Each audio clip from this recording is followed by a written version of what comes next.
Hello everyone, welcome to Drawlipar channel.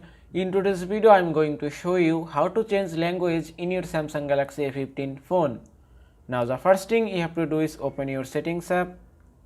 From here, scroll down, then go to General Management. From here, tap on Language. Here you can see in my phone default language is UK English. If you want to add another language, just tap Add Language option. Now from here you can choose any language as you want. If you select English from here, now from here you can select English of any regions. If I select United States and then tap Set as Default, and it's done.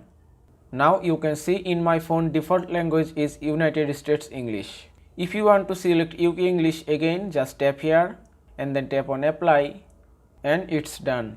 Now if you want to delete any language, just tap on Edit and then select language from here and then tap Remove and remove again, and it's done.